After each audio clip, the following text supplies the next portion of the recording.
करते। और फाइनली वांग्मय पत्रिका धन्यवाद करती हूँ, क्योंकि उन्होंने ये जो ट्रांसजेंडरों को अवसर दिया है कि हम अपनी बातें इस मंच पर रख सकें। और क्योंकि हमें शुरू से ही ऐसा कोई प्लेटफॉर्म नहीं मिलता जहां हम अपनी बातें रख सकें, तो ये हमारे लिए बहुत बड़ा अवसर है। और मैं उनको धन्यवाद करती हूँ कि इस सीरीज में उन्होंने मुझे बुलाया है। और मैं आप सभी लोगों का भी स्वागत करती हूँ कि आप सभी लोग मुझे सुनने के लिए आए हैं। मैं शुरुआत करती हूँ अपने बचपन के दिनों से। मैं वैसे रहने वाली बस्तर से हूँ, बस्तर फरस गांव से हूँ। जो मेरी प्रारंभिक शिक्षा है वो मेरी 12th तक के अपने गांव पे ही हुई। और बचपन बहुत कठिन रहा, और बहुत ज़्यादा कठिन था, क्योंकि जब मैं स्कूल जाने लगी थी तभी जो मेरे आसपास के लोग थे वो लोग मुझे देख के हंसते थे। तो मुझे समझ में नहीं आता था कि मुझे लोग देख के क्यों हंसते हैं।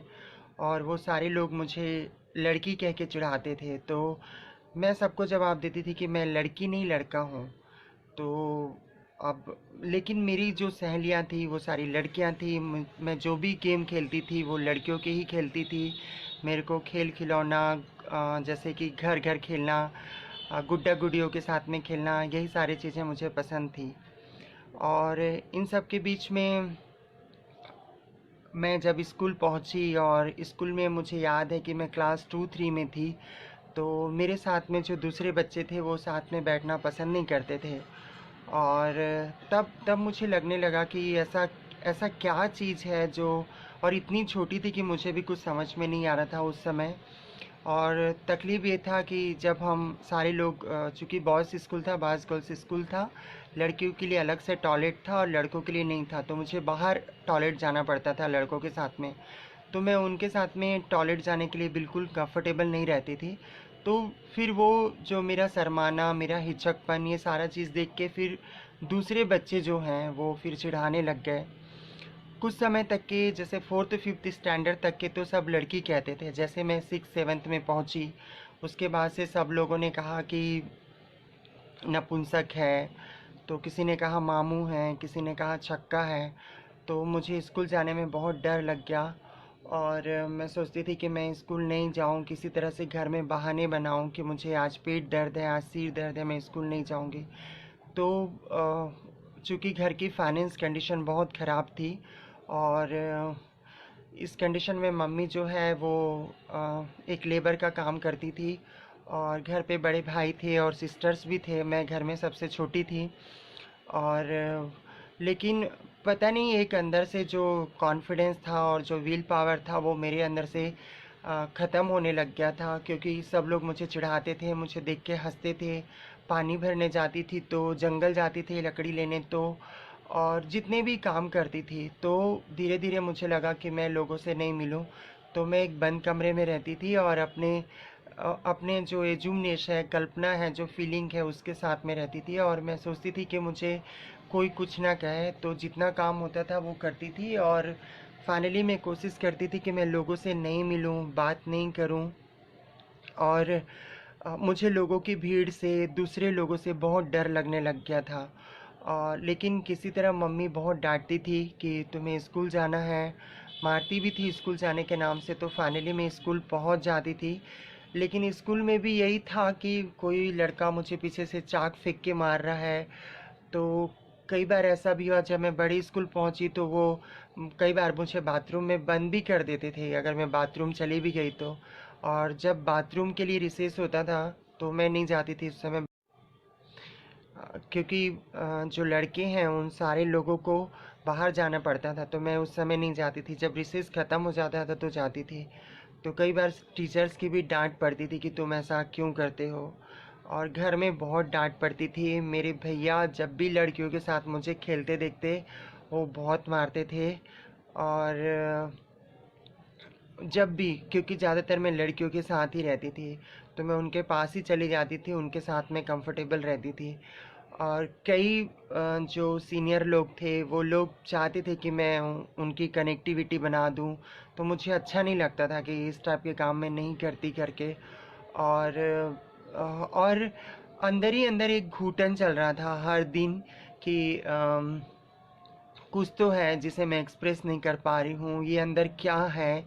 क्योंकि मैं खुद अपने आप को देखती थी कि पूरा जो शरीर है वो एक लड़के का है, लेकिन मेरी फीलिंग, मेरा अट्रैक्शन, मेरा व्यवहार पूरा लड़कियों की तरह क्यों है। तो मैं खुद कंफ्यूज रहती थी कि मेरे साथ ऐसा क्यों है। तो कई बार बताने की भी कोशिश करी, लेकिन ये भाइयों के, मेरी मम्मी, मेरे भाई लोग ये सोचते थे कि अगर मैं लड़कियों के साथ रहूँगी या उनके जैसे खेल खिलौने खेलूँगी या उनके जैसे काम करूँगी तो मैं लड़की बन जाऊँगी।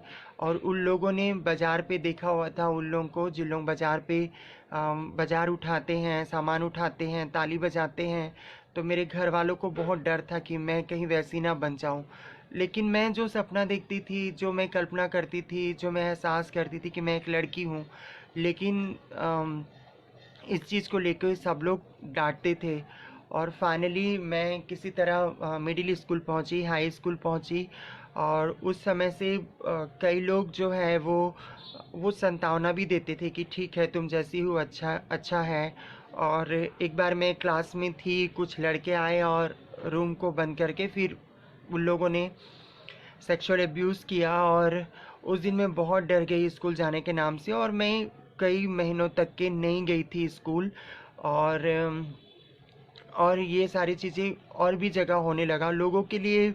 मतलब ऐसा लग रहा था कि जैसे मैं उनके लिए एक सेक्स ऑब्जेक्ट हूँ, और वो लोग सिर्फ रिलेशन बनाना चाहते हैं और दिन में मजाक उड़ाते थे। तो मैं अंदर से बहुत टूट चुकी थी और मुझे लगा कि मुझे सुसाइड करना चाहिए। और मैं एक दिन बहुत सारा फ़िनाइल को पी ली, बहुत ज़्यादा उल्टियाँ हुई और फिर घर वाले हॉस्पिटल ले गए तो मैं बच गई। और इन सब के चलते मैं पढ़ाई भी नहीं कर पाती थी, और मैं एक बार क्लास 6 में सप्लीमेंट्री भी आ गई थी और उसमें भी मैं पास नहीं हो पाई। तो फिर मैं एक पहाड़ के नीचे गई थी कि मुझे मरना है करके। उस समय मम्मी की बहुत याद आई और मुझे लगा कि नहीं, मुझे उनके लिए जीना है, क्योंकि उन्होंने बहुत फाइनेंस क्राइसिस देखा है। और फिर मैं वो सोची वापस घर नहीं जाऊंगी, मैं भाग जाती हूँ। और मैं वहाँ से 30 किलोमीटर दूर है। तो फिर मैं उस समय क्लास 6 में थी, तो मैं पैदल ही भाग गई वो 30 किलोमीटर। मुझे एक अंतर्देशी लेने के लिए मुझे 4 रुपये दिया गया था, तो मैं वहाँ से 15 किलोमीटर पैदल गई और 15 किलोमीटर उस समय जीप चलती थी उसमें चली गई। तो ये, और फिर मुझे थोड़े दिन के बाद ऐसा लगने लगा, जब लोग हंसने लगे, तो मैं कभी कभी काजल लगाती थी, थ्रेडिंग बनाती थी और थोड़ा सा लिपस्टिक लगाती थी। वो सब मैं कम करी और अपने आप को छुपा के रखी। मैं एनसीसी ली, एनएसएस ली, स्काउट ली और बायोस्क्रिप्ट में रहने लगी। लेकिन फिर भी जो मेरा बिहेवियर है, वो मेरा फीलिंग है, मेरी बातचीत है, वो सारा कुछ जो है वो लोगों को समझ में आता था। वो हर्ट करते ही रहे, वो उनको भी समझ में नहीं आ रहा था कि ये इसका नेचर है, इसका जेन्युइन बिहेवियर है, या जेंडर डाइवर्सिटी है, या एक तरह की अभिव्यक्ति है। और इसे भी उतनी आज़ादी है ज़िंदगी जीने का या अपने आप को अभिव्यक्त करने का, उसके व्यवहार के लिए। तो हमें रिस्पेक्ट देना चाहिए, समझना चाहिए। लेकिन वो लोग वो सारी चीज़ों को समझने के बजाय वो कभी कभार, या ज़्यादातर लोग वो ऐसे ही बिहेवियर कर रहे थे मेरे साथ में। फिर इन सब के बीच में अ, इन सब के बीच में जब मैं क्लास 11 12 में थी, तो मैं देखी कि मेरे आसपास के दूसरे लड़के लड़कियां हैं, उनका एक कनेक्शन भी है। और उस समय चिट्ठियाँ लिखने का टाइम था, तो मेरे अंदर भी एक फीलिंग आने लगा, और वो जो फीलिंग है वो एक लड़के के लिए आने लगा। तब मैं थोड़ा सा मुझे समझ में आया कि पहले तो मैं खुद को भी मानने को तैयार नहीं थी कि मैं जो सोच रही हूँ वो क्या सही सोच रही हूँ। और एक लड़की की तरह रहना चाहती हूँ, यहाँ तक सही था। लेकिन मैं ऊपर से अपने आप को मना करती थी कि नहीं, लड़कियों की तरह रहूँगी तो घर से बाहर निकलना पड़ेगा, और घर से बाहर निकाल देंगे, परिवार वालों को लोग सुनाएंगे, और मेरी वजह से मम्मी की तबीयत ख़राब होगी, और मेरे भाई लोग को भी लोग सुनाएंगे, उनसे कोई बात नहीं करेगा। तो अपने आप को छुपा के, दबा के एक लड़के के एक्टिंग में रखती थी। और मुझे लगा कि जब ये जो रोमांटिक अट्रैक्शन आने लगा, और तब मेरे को थोड़ा थोड़ा ये लगने लगा कि मैं इंटरनली टोटल लड़की हूँ, लेकिन अभी तक भी तय नहीं था। मेरे अंदर इतना कुछ चल रहा था जब से मैं होश संभाली थी, इन द सेंस कि लोग मुझे छेड़ रहे थे क्लास 3-4 से। और तब से क्लास 11-12 में भी ये लग रहा था कि मुझे अपने आप को छुपा के रखना है, तब तक कि मैं अपने अपने अंदर जो भी चल रहा था वो किसी को भी शेयर नहीं कर रही थी। और एक बहुत डिप्रेशन में थी, बहुत अकेलेपन के साथ में जी रही थी। और हमेशा ये ख्याल आता था कि खुद को ख़त्म करना है, क्योंकि मैं बड़ी होंगी तो मेरा फ्यूचर क्या होगा, और घर वाले को सब कुछ सुनना पड़ेगा। और क्लास 12 के बाद 1 ईयर का मेरा शिक्षाकर्मी का जॉब लगा। इन सब के बीच में बहुत सारे काम करने भी पड़े, जैसे कि गर्मियों की छुट्टी होती थी तो बाहर बाहर मजदूरी का काम करने जाना पड़ता था। और गांव में पपीते होते थे और कुछ कुछ सब्जियां होती थी, वो मार्केट में भी लेके चली जाती थी, क्योंकि मैं मम्मी को जूझते हुए देखी थी। और यही एक था कि उनका कंडीशन मुझे ठीक करना है किसी भी तरह से। और एक तरफ एक एक सेक्सुअल एब्यूज भी था। और कई बार मैं अपने मम्मी को बोली कि इस तरह से है, तो मम्मी बोली कि तुम अपना आदत सुधारो, कि तुम लड़कियों जैसे बात मत करो, तुम लड़कियों के साथ मत खेलो। तो अंदर से लगा कि मैं ही गलत हूँ, तो ये चीज़ होता रहा और मैं अपने आप को छुप मतलब सहती रही उन सारी चीज़ों को।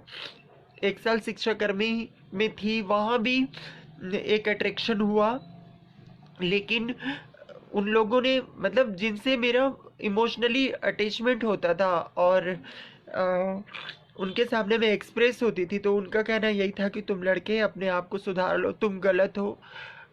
कहीं भी जाऊं तो लोग, ज़्यादातर लोग कहते थे कि मेरे भाई के साथ भी कभी टेलर के पास कपड़े का नाप देने गई तो बोलते थे कि तुम्हारा भाई तो नपुंसक है, अब तो ये कोई काम का नहीं है। तो मैं घर वालों के साथ में कहीं बाहर निकलना बंद कर दी। कभी भी मेन स्ट्रीट से मतलब जो फरसगांव था वहाँ से मेन स्ट्रीट से होकर गुजरना ही बंद कर दी, और अपने आप को क्लोज क्लोज करके रख दी। और इन सब के बीच में जब शिक्षाकर्मी करने के बाद दोबारा मेरा नियुक्ति नहीं हुआ, फिर वापस रायपुर आई और यहाँ पे न्यूज़पेपर के पीछे जो वैकेंसियाँ रहती है उसको ढूंढी, और एक होटल में फ्रंट ऑफिस मैनेजर का काम करी। बहुत दुखद था मेरे लिए, क्योंकि मैं मम्मी के बगैर रहती ही नहीं थी, और उनकी मैं बहुत प्रिय थी। और मुझे रायपुर आके जॉब करना मेरे लिए बहुत कठिन था, क्योंकि यहाँ मैं किसी को जानती नहीं थी। मैं 2000 में रायपुर आई थी और एक होटल में फ्रंट ऑफिस मैनेजर थी, और पूरे टाइम मैं जितने टाइम ड्यूटी करती थी उतने टाइम तक मुझे एक लड़के का रोल करना पड़ता था, एक्टिंग करना पड़ता था, और किसी से भी अपने इमोशन फीलिंग को एक्सप्रेस भी नहीं कर सकती थी। और बस एक होटल और उसके बाद अपने कमरे, और वहाँ भी सिचुएशन ठीक नहीं था। कुछ समय के बाद वहाँ भी परेशान करने लग गए। मैं देखी कि मेरे होटल में दो एक ऐसे वेटर हैं, जिलोंग जिलोंग कम्युनिटी से है, और लेकिन मैं उनसे बात नहीं करती थी, क्योंकि मुझे लगता था कि अगर मैं उनसे बात करूंगी तो मैं डिस्क्लोज हो जाऊंगी और सारे लोग मुझे रिस्पेक्ट नहीं करेंगे। और इसके बाद कुछ समय के बाद उनमें से एक वेटर से मेरी थोड़ी जान पहचान हुई, और उन्होंने कहा कि हम जैसे हैं ऐसे लोग, बहुत सारे लोग कलेक्टर गार्डन में आते हैं, और कलेक्टर गार्डन में आने के बाद वो लोग लड़कियों की तरह बात करते हैं और डांस करते हैं, आ रही हूँ जा रही हूँ इस तरह से बात करते हैं। तो मैं एक दिन हिम्मत करके गई वहाँ पे, और गार्डन के बाहर से ही देखती रही, लेकिन अंदर जाने की हिम्मत नहीं हुई, क्योंकि मुझे पता था कि अगर मैं अंदर चली गई और मैं इनके जैसे अपने आप को एक्सप्रेस करने लगी तो मेरे परिवार के लोग लोगों को, दूसरों को जवाब देना पड़ेगा, उनको उनको हर्ट होगा। तो फाइनली मैं नहीं गई, लेकिन मैं हर दिन जाती थी उस गार्डन के बाहर, देखती थी। लेकिन जो मैं थी उसी उसी प्रवाह में बहना चाहती थी। और फाइनली मैं एक दिन गार्डन के अंदर गई। उनमें से एक दो लोगों ने मुझे जोर से चिल्लाया, कोती। तो मुझे समझ में नहीं आया, उन्होंने, मैं सोची कुछ उन्होंने कहा। लेकिन उनमें से एक दो लोग जो थे उनका एजुकेशन बहुत अच्छा था। उनसे मैं बात करी और मेरी उनसे फ्रेंडशिप हो गई। और धीरे धीरे कुछ महीनों के बाद जो मेरा अंदर फीलिंग था एक लड़की का, और वो उनके साथ शेयर करने लगी। और बाद वहाँ से लगा कि इस दुनिया में मैं अकेली नहीं हूँ, मेरे जैसे बहुत सारे लोग हैं और ये सब ढूंढते मुझे। तब तक 22-24 साल हो गए थे। तब कहीं जाके मैं अपने जैसे लोगों से मिली। मैं आगे का एजुकेशन प्राइवेट कंटिन्यू कर ही रही थी। तब शायद मेरा ग्रेजुएशन का टाइम था। और तब मैं देखी कि बहुत सारे ऐसे लोग हैं। हाँ, तभी मैं एक रिलेशनशिप में थी। और उस रिलेशनशिप में सब कुछ था। और लेकिन कुछ समय के बाद हमारे बीच में लड़ाइयाँ होने लगी। और शायद इसलिए मुझे ऐसा लगता है क्योंकि मैं इमोशनली डिपेंड हो गई थी कि उसके लिए दुनिया दुनिया है और मेरे लिए वो व्यक्ति सारी दुनिया हो गई थी। तो मेरे जो उम्मीदें हैं वो सारा कुछ उन पे आके टिक गया था। और फाइनली और कुछ समय के बाद उसकी शादी शादी होने वाली थी। और उसने मेरे फ़ोन को ब्लॉक कर दिया। और मैं काफ़ी हर्ट हुई और मुझे लगा कि ऐसे कोई किसी व्यक्ति किसी को छोड़ सकता है सारे कमिटमेंट रिलेशन रहने के बाद। और अंदर एक घुटन थी, खुद को पाना था कि नहीं, मुझे मुझे लड़कियों की तरह रहना है, ये सारी चीज़ें। और मैं अपने जैसे ग्रुप के साथ जब मिली, बात करी, तो एक दिन वहाँ पे बहुत सारे एनजीओ वाले आए, बहुत सारे इन द सेंस 4 से 5 लोग। वेद शुक्ला सर थे जो टीएसयू से थे, टेक्निकल सपोर्ट यूनिट से। छत्तीसगढ़ में एक एचआईवी का प्रोग्राम चल रहा था, तो उन्होंने हमसे आके बात किया हमारे रियलिटी को एक्सेप्ट करते हुए। मैं देखती रह गई। सर बहुत हैंडसम थे और कोऑपरेटिव थे। और उन्होंने कहा, हमारे स्वास्थ्य के बारे में बताया, एचआईवी के बारे में बताया। हम तकरीबन 40 लोग दूसरे दिन एचआईवी की जांच करवाने गए, जिसमें से 25 लोग एचआईवी पॉजिटिव आ गए। ये एकदम शॉकिंग था। और उनमें से बहुत लोग अंदर से टूट गए। फिर मैं देखूँ कि जिन लोग बाल बढ़ा रहे हैं, जिन लोग लड़की बन के डांस कर रहे हैं आज से 12-15 साल पहले, अब उन लोगों के परिवार वाले उनको मारते पीटते हैं, घर से निकल जाने को बोलते हैं। फिर मैं देखी कि उस गार्डन में कुछ ऐसे भी लोग हैं जिनको प्रेम भी चाहिए और प्रेम की तलाश में वो रिलेशन भी बना रहे हैं। और कई बार ऐसा भी होता है कि वो सेक्स वर्क भी कर रहे हैं, क्योंकि वो जहाँ काम करते हैं उनको लोग उनके साथ में मजाक करते हैं कि तू लड़की है कि लड़का है, तू कुछ भी नहीं है, तू अभिश्राप है, या तू कलंक है, तेरा जीने का कोई मतलब नहीं है। और भी पता नहीं जो जो मन में आता है, जिस लेवल तक जाना रहता है उस लेवल में जाके। और और ये सारी चीज़ें तो मैं देखी कि एक तरफ एचआईवी है, दूसरी तरफ कम्युनिटी का सेक्स वर्कर है, फिर सोशल एक्सेप्टेंस नहीं है, फैमिली एक्सेप्टेंस नहीं है, ज़िंदगी जीने की आज़ादी नहीं है। यहाँ तक कि लोग हमारे पर्सनालिटी को लेके इंसान तक नहीं समझ रहे हैं। तो फिर मैं फाइनली होटल का जॉब छोड़ी और एक बड़ा रिलेशन, एक 3 साल चला रिलेशन, जिसमें मेरे वजूद नहीं होने को नकार दिया। और उसने मुझे कारण तक बताना उचित नहीं समझा और वो रिलेशन ख़त्म कर दिया। तब मुझे लगा कि नहीं, मुझे मुझे कम से कम खुल के बात करना चाहिए, अपने बातों को दूसरे तक पहुंचाना चाहिए। और लोग बाग को कम से कम अपने जैसे लोगों को एचआईवी से बचाना चाहिए। मैं लोकेश कावड़िया जी हैं रायपुर में, उनका एनजीओ है समता महिला मंडल, उसमें मैं as a peer educator job join की, साथी शिक्षक के रूप में। और मुझे उस समय 1700 रुपये मिलता था और होटल में जॉब कर रही थी। उस समय मेरी सैलरी 1000 रुपीज़ थी। लेकिन मुझे जॉब की इतनी ज़रूरत थी कि मुझे सब कुछ बर्दाश्त था, वो मैं करती गई। फिर पीयर एजुकेटर का काम करते करते मैं हर जगह अपनी बातें रखने लगी, दूसरे एनजीओ, कम्युनिटी के सामने, डिपार्टमेंट के लोग, जहाँ हॉस्पिटल के लोगों को। अंदर से ना बहुत अच्छा महसूस करने लगी, मैं रिलीफ महसूस करने लगी कि मैं जो फील कर रही हूँ एटलीस्ट मैं शेयर तो कर रही हूँ। और ये सारी चीज़ें शेयर करने के बाद फिर मैं आउटरीच वर्कर बनी। आउटरीच वर्कर बनने के बाद हम लोगों ने 2009 में एक मितवा नाम का समिति तैयार किया। और 2009 के बाद मैं अब एक था कि अब हमें संगठित होकर लड़ाई लड़नी है। और उसके बाद से फिर मैं कभी पीछे पलट के नहीं देखी कि लेकिन अभी भी ये दिक्कत था कि मैं लड़कों के ही कपड़े पहन रही थी। और तभी तक मुझे नहीं पता था, बस ये था कि मुझे लड़की बनना है। लेकिन चूंकि शरीर पे इतने बाल थे, लड़कों की तरह शरीर था, सब कुछ लड़कों की तरह था, तो मुझे कुछ भी नहीं पता था कि ट्रांसफॉर्मेशन का सही टाइमिंग क्या होता है, हार्मोन्स थेरेपी क्या होता है, लेज़र सिस्टम क्या होता है, और काउंसलिंग कहाँ से मुझे लेनी है, ये मुझे कुछ भी नहीं पता था। पर ये जानती थी कि मुझे लड़कियों की तरह ज़िंदगी जीना है। लेकिन वही था कि मेरे इस डिसीज़न से मेरे परिवार वाले नाराज़ हो जाएंगे। लेकिन मैं ये सब सोचते सोचते मैं 30 साल से ऊपर की हो गई थी। लेकिन मेरे अंदर में ना ज़िंदगी जीने की चाह पैदा हो गई थी कि नहीं, मुझे अब जीना है। मैंने जो 20-25 साल जो घुटन से गुजारे हैं, अब वो मुझे वैसे नहीं जीना। अब मुझे वैसे जीना है जैसे मैं ज़िंदगी चाहती थी, चाहती हूँ और जो चाह रही हूँ। लेकिन अभी भी दिक्कत परिवार का था, फाइनेंस का था। लेकिन एक कॉन्फिडेंस जो है वो काम करने के बाद आ गया था। और वो ऐसा काम जिसे मैं काम नहीं समझती, उसे मैं समझती हूँ कि वो मेरी रिस्पॉन्सिबिलिटी है, वो मेरा ड्रीम है। और वो काम करते हुए फिर हम लोगों ने छोटा छोटा काम करना शुरू किया, पेड़ पौधे लगाने शुरू किया। ये चीज़ें मीडिया में भी हम लोगों ने शेयर किया। शुरू में मैं पीछे रहती थी क्योंकि पेंट शर्ट पहनती थी तो परिवार वालों को पता मत चले।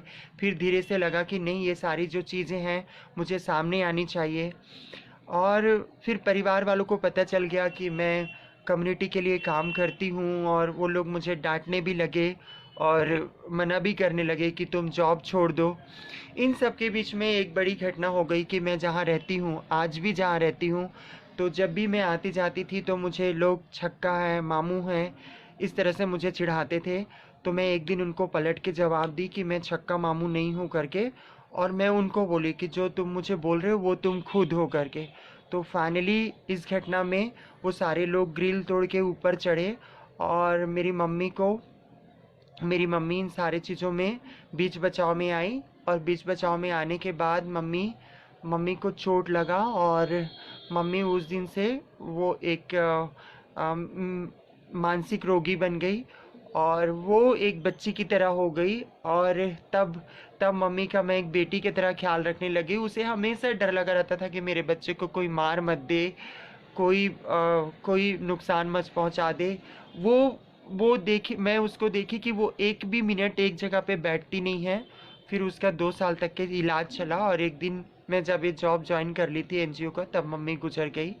और उसने एक ही बात बोली थी कि मेरे जाने के बाद तू अकेला हो जाएगा और तेरा इस दुनिया में कोई नहीं रहेगा। और वो बात कभी कभी याद आती है जब मैं अकेली रहती हूँ यहाँ पे। ये मेरा घर है।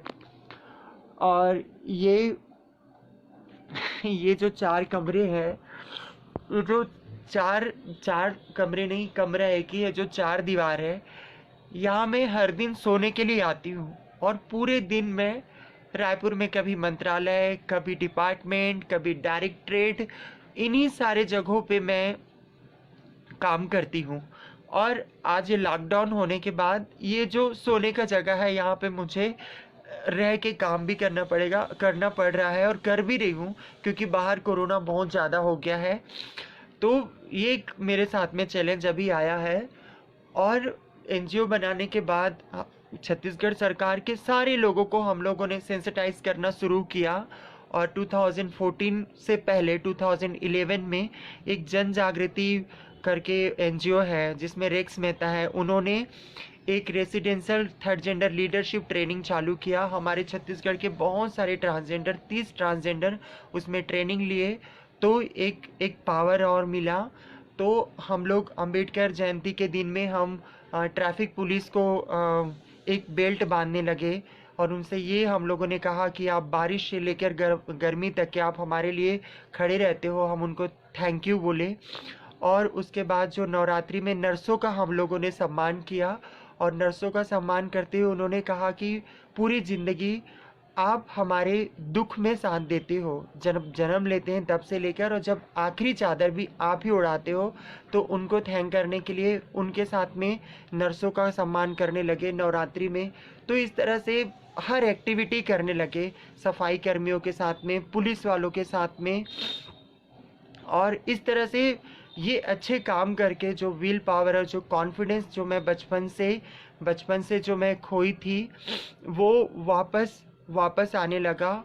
और उसके बाद अब यहाँ से हमारे संघर्ष को और हमारे एक्टिविज़म को और भी लोगों का सपोर्ट मिलने लगा। और सरकार से बात करते करते मुझे पता है कि 2014 में सुप्रीम कोर्ट का जजमेंट आया। जजमेंट के पहले हम लोगों ने आर्टिकल 39 और नालसा और उसके साथ यूएनडीपी, इन लोगों के साथ में हम लोगों ने एक हिजड़ा जन सुनवाई किया। और इस तरह से पहली बार हम एक नेशनल प्लेटफॉर्म में पहुँचे। उसके बाद एक लास्ट जन सुनवाई दिल्ली में हुई थी जहाँ पे रवीना का बहुत अच्छा स्पीच भी रहा। उसके बाद से लोग छत्तीसगढ़ को जानने लग गए। उसके बाद सुप्रीम कोर्ट का डिसीजन आया 15 अप्रैल 2014 को। उसके 6 दिन के बाद में, तब तक हम सेक्रेटरी को सेंसिटाइज कर लिए थे। तब हमारे दिनेश श्रीवास्तव सर सेक्रेटरी थे। इन सब के बीच में हम बहुत सारे मिनिस्टरों से, एमएलए से, एमपी से, सारे मीडिया कॉन्फ्रेंस से सारा कुछ कराने लग गए थे। और इससे पहले हम लोगों ने एक थर्ड जेंडर स्पोर्ट्स मीट कराया था जो 8 स्टेट के लोग आए थे और ये विश्व में कहीं नहीं हुआ था। उस स्पोर्ट्स मीट के बाद हमारे छत्तीसगढ़ को लोग जानने लगे। हमारे अंदर भी कॉन्फिडेंस आने लगा कि हम सब कुछ कर सकते हैं। फिर बोर्ड का गठन अक्टूबर 2014 में हुआ। और 14 में होने के बाद में हम लोगों ने फिर उसके बाद में स्कूल एजुकेशन जो है उसमें कक्षा 6वीं से लेकर कक्षा 10वीं तक के जो सीजी बोर्ड है उसके किताबें में सब्जेक्ट शामिल किया। जितने भी ट्रेनिंग इंस्टीट्यूट है उस ट्रेनिंग इंस्टीट्यूट में थर्ड जेंडर सिलेबस शामिल किया, जैसे कि प्रशासन एकेडमी, सिलेबस भी और ट्रेनिंग भी, प्रशासन academy, BEd college, DIET college, police academy, police training school, इन सारे जगहों पे। तो इस तरह से फिर एक टास्क फोर्स बना। उसके बाद थर्ड जेंडर के लिए पुलिस वालों की एक सेंसिटाइजेशन वर्कशॉप हुआ, वो सारे जिलों पे हुआ। पुलिस ने अपना एसओपी तैयार किया और पुलिस में भर्ती के लिए कम से कम 40 थर्ड जेंडर लोगों ने पार्टिसिपेट किया। और उसके बाद जो ये मन और बॉडी है, इसका मिस मैच होने की वजह से हम लोगों ने हेल्थ डिपार्टमेंट में भी सेंसिटाइज किया और हेल्थ में भी एडवोकेसी करें। तो यहाँ पे सेक्स रिसाइनमेंट सर्जरी शुरू हुई और उसके बाद यहाँ पे हार्मोन थेरेपी भी शुरू हुआ।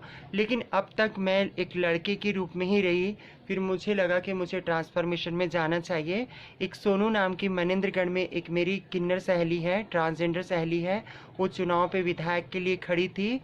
और उस विधायक के लिए खड़ी थी तो मैं पहली बार वीना, जो मिस ट्रांस क्वीन है, जो मेरी बहुत अच्छी सहेली है, उसने मुझे लड़की का लिबास पहनाया।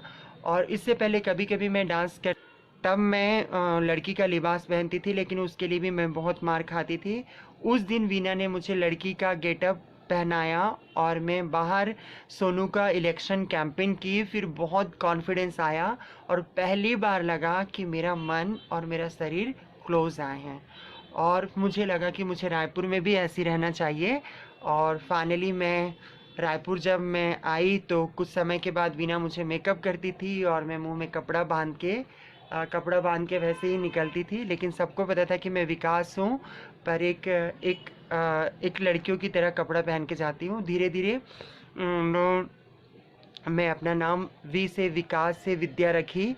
और मैं 1994 में एक विद्या कोचिंग सेंटर खोली थी। तो मेरे को शुरू से ही ये ड्रीम था कि अगर मेरा कोई नाम हो तो वो विद्या हो करके। और फाइनली मैं मेरा नाम विद्या हुआ। और फिर मेरे को अब टाइम आया कि मैं एक ऑपरेशन पीरियड में जाऊं, लेकिन चूंकि वीना इन सब चीज़ों में काफ़ी एक्सपर्ट रही, उसने काफ़ी गूगल सर्च किया था। फिर मैं हार्मोन्स ली। हार्मोन से जो मेरे जो मेल हार्मोन्स है वो ब्लॉक हुआ और फीमेल हार्मोन्स डेवलप शुरू होने लगा। और फिर पूरे शरीर पे लेज़र ली। ये 15 दिन में एक बार लेना पड़ता है। गरम तवे के समान रहता है, पूरे शरीर पे लगाना रहता है, लेकिन ज़्यादातर उन जगहों पे लगाते हैं जहाँ पे बाल आते हैं, अनवांटेड हेयर आते हैं, इस तरह से। तो हाथ पैर में गुलाई आने लगी। और उसके बाद फिर एक ऑपरेशन हुआ। वो ऑपरेशन के लिए छत्तीसगढ़ सरकार ने हमें कुछ मदद किया था, ट्रेवल्स वगैरह और मेडिसिन के लिए। और पांडिचेरी में मेरा पहला ऑपरेशन हुआ। इस ऑपरेशन में मेरे परिवार वाले नहीं थे, लेकिन मेरी सहेली थी रवीना, और वो ऑपरेशन हुआ। दर्द बहुत था, लेकिन ये थी कि मैं इस ऑपरेशन के बाद लड़की बन जाऊंगी। और मैं फाइनली वो ऑपरेशन कराई। और ऑपरेशन कराने के बाद मैं बहुत रिलैक्स महसूस की। और मैं अपने इंटरनल पार्ट को जब देखी तो मुझे लगा कि बहुत शांत हो गई, और मुझे लगा कि यस, यही होना था। और मैं उस दिन से और खुश रहने लगी। और धीरे धीरे जो बाकी ऑपरेशन है, फेमिनाइजेशन का जो ट्रीटमेंट है, वो सब कुछ लेने लगी। और फिर ब्रेस्ट इम्प्लांटेशन करी। और उसके बाद यहाँ पे हम हर डिपार्टमेंट के साथ में काम करने लगे। जैसे कि हायर एजुकेशन है, उसने 3 एडिशनल सीट रखा है। उसके बाद हम लोगों ने उद्योग विभाग के साथ में वर्कशॉप किया, तो उन्होंने इंडस्ट्री पॉलिसी बनाई। स्पोर्ट्स के साथ में किया, तो स्पोर्ट्स पॉलिसी है छत्तीसगढ़ में। और इसके बाद में इस तरह से यहाँ चीज़ें, कल्चर, चक्रधर समारोह से लेकर जो यहाँ पे मुक्ताकाश है, वहाँ पे हर साल थर्ड जेंडर को कल्चर प्रोग्राम के लिए हमें मंच देते हैं। और चक्रधर तक में सपोर्ट किए। और इस तरह से बहुत सारी चीज़ें अभी दिमाग पे अभी। अच्छा, एक और है, जो कलेक्टर का ये एक निराश्रित निधि रहता है, उसमें भी उन्होंने थर्ड जेंडर को संशोधन करके डाला। और हर ज़िले पे कलेक्टर के अध्यक्षता में एक कमेटी है, और मैं यहाँ बोर्ड की मेंबर हूँ। और डिस्ट्रिक्ट वेलफेयर कमेटी, जहाँ पे थर्ड जेंडर कार्ड दिया जाता है। और ये थर्ड जेंडर कार्ड से बहुत सारी चीज़ों से हम जुड़ रहे हैं, एक पहचान हमें मिल रही है। और हर 3 महीने में बैठक हो रही है। और ज़्यादातर कई जिलों के टीएल में हमें बोलने का मौका दिया जाता है। जो गवर्नमेंट ऑर्डर है उसके बारे में हम बताते हैं, जो कम्युनिटी चैलेंज है उसको भी हम शेयर करते हैं। इस तरह से यहाँ बहुत कुछ बदलने लगा। इतना सीन हो गया कि यहाँ पे जो लास्ट 2 साल पहले यहाँ miss Chhattisgarh, miss transgender Chhattisgarh program शुरू हुआ, सॉरी कॉन्टेस्ट शुरू हुआ, तो बहुत सारे कम्युनिटी के लोगों ने हिस्सा लिया। उसके बाद वीना सेंद्रे जब मिस इंडिया कॉन्टेस्ट में गई, तो बहुत सारे लोग उनको हर दिन 1,500 से 2,000 वोट करने लगे। तभी मुझे समझ में आया कि लोग अपने ऑफिस में बैठे हैं, अपने घर पे बैठे हैं, अपने किचन पे हैं, लेकिन वीना को वोट कर रहे हैं। तब मैं देखी कि मुझे लगा कि टैलेंट होना चाहिए, लोगों तक मैसेज जाना चाहिए। लोग समझेंगे तो एक्सेप्ट करेंगे, लोग पढ़ेंगे तो जानेंगे। तो यही मुझे लगने लगा कि इस विषय पे जितना ज़्यादा हो सके हमें बात करना चाहिए। और यही हुआ कि इतने सारे वर्कशॉप होने के बाद, और वीना उसमें विनर भी बनी। और वीना विनर बनने के बाद में मिस इंटरनेशनल क्वीन के लिए भी गई, जहां वो छत्तीसगढ़ और इंडिया को भी रिप्रेजेंट करी। और आज वीना का आप छत्तीसगढ़ टूरिज्म का वेबसाइट देखेंगे तो वहाँ पे वीना का एक वीडियो भी है, जहाँ वो छत्तीसगढ़ को प्रमोट कर रही है। और दूसरे वीडियो के लिए भी उसको ऑफर आ गया है। तो ये सारा कुछ देख के मुझे ऐसा लगता है कि यस, मैं अब भूल गई कि मेरा जेंडर क्या है। अब मुझे ऐसा लगता है कि ईश्वर ने मुझे एक बहुत अच्छा मौका दिया है। और एक मेल फीमेल दोनों को सिक्स सेंस, जो दोनों का अंडरस्टैंडिंग पावर है, कैपेसिटी है, इन दोनों ही चीज़ मेरे अंदर में है। और मुझे ऐसा लगता है कि ईश्वर ने मुझे बहुत सारी खूबियाँ दी हैं, हिम्मत दिया हुआ है, हौसला दिया हुआ है। और मैंने देखा कि यहाँ पे लोग भी बहुत अच्छे हैं, लोग बहुत ही संवेदनशील हैं। तो मुझे अपनी बातें सही तरह से उनके तक पहुंचानी है। और ये सारी चीज़ें देख के मैं रवीना जैसी राष्ट्रीय सलाहकार बन गई। तो मैं केंद्र सरकार में भी अलग अलग मिनिस्ट्री के साथ में काम करना शुरू की। स्पोर्ट्स मिनिस्ट्री के साथ में काम करना शुरू की तो उन्होंने खेलो इंडिया में शामिल किया। कल्चर मिनिस्ट्री में काम करना शुरू की तो उन्होंने सारे जितने जोन डायरेक्टर हैं उन सारे लोग को थर्ड जेंडर स्पोर्ट्स मीट में थर्ड जेंडर जो कलाकार हैं उनको मौका मिले करके उन लोगों ने सर्कुलर भी निकाला। जो मानव विकास संसाधन है उन्होंने केंद्रीय विद्यालय और सीबीएसई और दूसरे और जो बोर्ड हैं उन सारे लोग के लिए भी सर्कुलर निकाला। तो इस तरह से मुझे ऐसा लगता है कि इंसान इस दुनिया में किसी भी रंग का हो सकता है, किसी भी लिंग का हो सकता है या हो सकती है, जाति धर्म के हो सकते हैं, भाषा या क्षेत्र के हो सकते हैं। बस ये है कि इंसान अपने क्षमताओं को समझे और उन क्षमताओं को सामने लेके आए, हिम्मत करें। क्योंकि ये जो अप एंड डाउन की परिस्थितियां हैं, इन परिस्थितियों में हमारे अंदर कितनी कैपेसिटी है वो बाहर निकल के आती है। तो जब ये हम पूरे एफर्ट के साथ में काम करते हैं, उस काम हो जाने के बाद जो हमें सेटिस्फेक्शन मिलता है वो बहुत ही बेहतरीन रहता है। और मुझे ऐसा लगता है, मैं शुरू से ही बिलीव करी कि मैं एक मीनिंगफुल लाइफ जीऊँ और आज मैं जी रही हूँ। मुझे पता है कि ये कोविड-19 का भी जो चुनौती है ये बहुत कुछ हमें सिखाने आई है और इससे भी हम सीख रहे हैं कि किस तरह से हम प्रकृति के साथ में तालमेल बना के रखें। और हमारे कम्युनिटी के साथ में तो चैलेंज दोहरा है और जागृति बहुत ज़रूरत है। तो बिल्कुल ये तो ज़रूरत है और मुझे ऐसा लगता है कि फैमिली एक्सेप्टेंस मस्ट है। अगर बच्चा घर से बाहर ही नहीं निकलेगा तो उसको ना भीख मांगना पड़ेगा, ना वेश्यावृत्ति करना पड़ेगा और परिवार का सपोर्ट मिलेगा। हाँ, ये बात सही है। जैसे मैं सारी चीज़ों को हिम्मत करके आप लोग के सामने रखी और लोग जानते नहीं हैं और लोगों को लगता है कि शायद इन लोग इस तरह से बिहेवियर कर रहे हैं, एक्टिंग कर रहे हैं, तो इसलिए लोग हर्ट करते हैं। जब तक हमारे एजुकेशन प्रणाली में थर्ड जेंडर को लेके हर सब्जेक्ट में एक पाठ्यक्रम नहीं होगा, एक एक एक चैप्टर नहीं होगा, तब तक लोग इस विषय को लेके जागरूक नहीं होंगे। और मुझे ऐसा लगता है कि जो ट्रांसजेंडर एक्ट आया है, इस ट्रांसजेंडर एक्ट आने के बाद ट्रांसजेंडरों के लिए और भी बहुत अच्छे दिन आएंगे। क्योंकि मुझे एक पिछली मुलाकात में पता चली थी कि सेंट्रल से कुछ ट्रांसजेंडरों के लिए स्पेसिफिक स्कीम आ रहा है। लेकिन कम्युनिटी को बहुत हिम्मत करना पड़ेगा सामने आके अपनी बातों को रखने के लिए। दूसरी बात ये है